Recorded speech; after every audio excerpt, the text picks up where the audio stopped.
हाँ, जब अपना जो अध्याय 3 है तो उसका नाम है दो चरों वाले रेखिक समीकरण युग्म। इसका मतलब क्या है?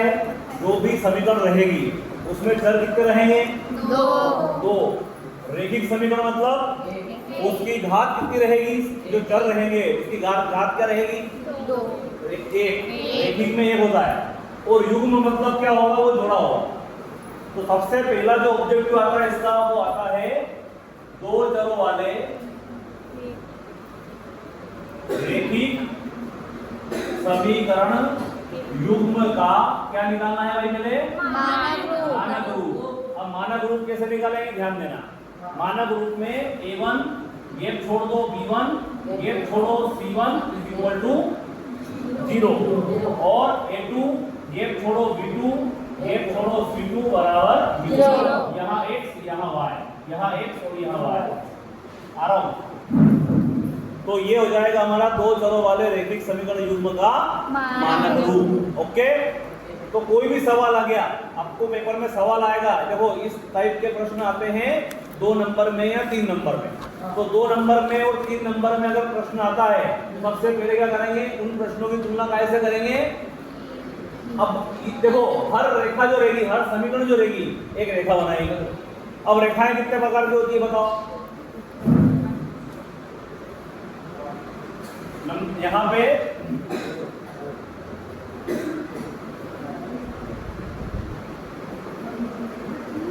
अनुपात में क्या रहेगा ध्यान देना। तो सबसे पहले कितने रेखाएं क्या होती है भैया? सबसे पहली रेखा होती है प्रतिच्छेदी रेखा। ये चित्र बनता है उसका इस प्रकार से, एक रेखा ऐसी, दूसरी रेखा ऐसी। तो ये रेखा एक दूसरे को कितने बिंदु पे काट रही है? एक बिंदु पे काट रही है। तो इसके हल क्या होते हैं? इसके हल होते हैं अद्वितीय। क्या होते हैं? अद्वितीय हल। इसका एक हल होगा, दूसरा हल नहीं होगा, तो इसका होता है अद्वितीय हल। अब ये अद्वितीय हल होगा तो उसका प्रतिबंध कैसे निकलेगा? तो प्रतिबंध में जो भी यहाँ पे a1 है और या a2 है, इसका बटा करते हैं। y के बिंदु में कौन है? b1 और b2 जो रहता है इसका बटा करते हैं। इसको कहते हैं अनुपात। तो प्रतिबंध में क्या करते हैं भाई?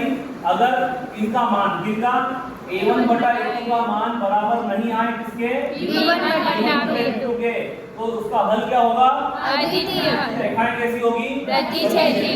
और अगला आएगा संगतता। संगतता में वो संगत है कि असंगत? क्या होगा? संगत। वो होगा संगत। ये हुई बात अपनी काय की रेखा कौन सी हो? प्रतिच्छेद। नंबर दूसरे पे रेखा आती है हमारी समांतर। समांतर रेखा मतलब एक रेखा ऐसी और दूसरी रेखा भी ऐसी। इन रेखाओं को कितना भी आगे या पीछे बढ़ाओ, एक दूसरे को कभी नहीं काटती है। तो ऐसी रेखाओं के हल कितने होंगे? जितने बिंदु पे काटेगी उतने हल। एक बिंदु पे काटा तो अद्वितीय हल। अब ये दोनों रेखाएं एक दूसरे को कहीं भी नहीं काट रही है, तो इसका क्या होगा भाई? कोई हल नहीं। अब यहाँ कैसे मालूम पड़े कि इसका कोई हल नहीं है? तो जब अपन अनुपात निकालेंगे इनका, तो a1 बटा a2 जो रहेगा वो बराबर होगा किसके? b1 बटा b2 के। लेकिन जो तीसरा वाला अनुपात है ये वाला c1 बटा c2, ये बराबर नहीं होगा। तो हम कहेंगे कि ये क्या होगा? इसका प्रतिबंध होगा, कोई हल नहीं का प्रतिबंध जाएगा। और संगतता में निकले तो वो असंगत। और तीसरा होता है, तीसरी रेखा होती है संपाती। संपाती रेखा मतलब रेखा के ऊपर दूसरी रेखा। तो एक रेखा दूसरी रेखा को कितने बिंदु पे काट रही है? ये काट रही है अनंततः अनेक हल। तो इसके हल कैसे होंगे भाई? अनंततः अनेक। प्रतिबंध क्या बनेगा? ये तीनों अनुपात जो रहेंगे a1 बटा a2 b1 बटा b2 और बराबर c1 बटा c2, तीनों क्या होंगे? आपस में बराबर होंगे। और संगतता में क्या रहेगा? संगत। और एक और बात, ये संगतता किस रहेगी? आश्रित। मतलब इसका हर एक हल उसके दूसरे वाले मान पर क्या करेगा? निर्भर करेगा। तो इसलिए इसको कहते हैं आश्रित संगत। क्या कहते हैं? आश्रित संगत।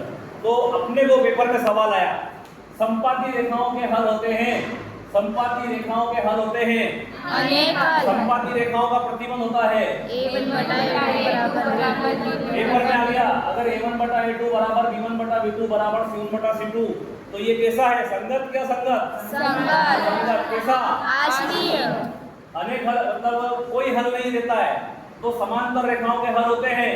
कोई हल नहीं। कोई हल नहीं होता है। समांतर रेखाओं का प्रतिबंध होता है A1 ये होता है। और समांतर रेखाएं कैसी होती है? संगत क्या संगत? असंगत। प्रतिच्छेदी रेखाओं के हल होते हैं अद्वितीय। प्रतिच्छेदी रेखाओं के प्रतिबंध होते हैं अद्वितीय हल का प्रतिबंध। ये वाला संगत होगा या संगत? संगत। यहीं से अपना जो एक नंबर का ऑब्जेक्टिव है जो अपना आता है ना वो सही विकल्प चुनकर लिखिए। तो उसमें मतलब एक आध प्रश्न यहाँ मिलेगा ही मिलेगा। तो अपने को ये वाला टॉपिक जो है ऑब्जेक्टिव के लिए वेरी आईएमपी है। यहाँ तो क्या पूछेगा? वो मानक रूप पूछेगा। मानक रूप में क्या होगा? A1 गैप छोड़ो B1 गैप छोड़ो C1 बराबर 0, A2 plus B2 plus C2 यहाँ x y और x y लगा दो। कोई भी सवाल आएगा इससे तुलना करना। अब मान लीजिए कोई सवाल आया, मान लीजिए कोई सवाल आया 3x प्लस 4y बराबर 7 और 7x बराबर 9y प्लस 3। बताओ ये संगत है क्या असंगत में पूछने वाला सवाल आ गया। सबसे पहला काम क्या है? आप ये सवाल आया है तो इसकी तुलना इससे करेंगे। तो इसमें बराबर के इधर क्या है?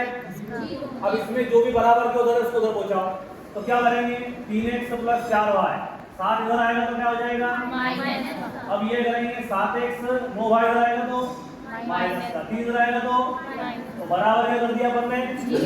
इसकी तुलना क्या है? ये दो चरों वाले रैखिक समीकरण युग्म के मानक रूप। मानक रूप क्या होता है? A1 plus B1y plus C1 is equal to 0 और A2x plus B2y plus C2 is equal to 0 से करने पर। अब बताओ यहाँ पे A1 का मान क्या आएगा? बता रोशनी A1 का मान क्या आएगा? x नहीं बोलना, x के साथ कौन है? A1। तो x के साथ यहाँ कौन है? 3। तो A1 का मान आएगा 3।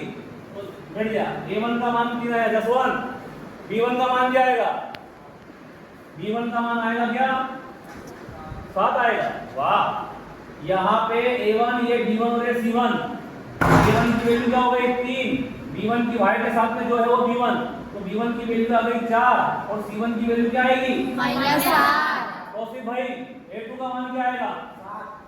7। Very good. रणवीर B2 बराबर क्या आएगा? काय का 9। माइनस का बोले ना, माइनस का 9 और C2 बराबर क्या आएगा? अब निकालेंगे अनुपात, निकालेंगे अनुपात कैसा? A1 बटा A2 बराबर A1 का मान क्या है? 3 बटा 7। क्या कट रहा है? क्या है? B1 बटा B2 निकालेंगे। B1 क्या है भाई? 4 माइनस का 9। ये कट रहा है क्या? इसके बाद नीचे यहाँ पे C1 बटा C2 निकालेंगे तो क्या आएगा? -7 बटे -3। कट रहा है क्या? नहीं कट रहा। तो आप देख रहे हो कि ये इसका मान ये आया ना इसका मान ये आया, बराबर आया क्या? तो हम लिखेंगे A1 बटा A2 शुरू वाले दो बराबर जो नहीं आए। A1 बटा A2 बराबर नहीं आया किसके? B1 बटा B2। तो क्या होगा? इसके हल कैसे होंगे भाई? अगर मैं पूछे रेखाएं कैसी है? प्रतिच्छेदी। और मैं पूछे कि संगत है क्या? संगत। ये इस प्रकार का प्रश्न आएगा तो आपको 2 नंबर में फिक्स आएगा। तो ये आपको घर से करके मतलब ये आईएमपी टॉपिक है तो ये कर रहे हैं तो ये अच्छे से करके लाना है। तो पूरा नोट करिए।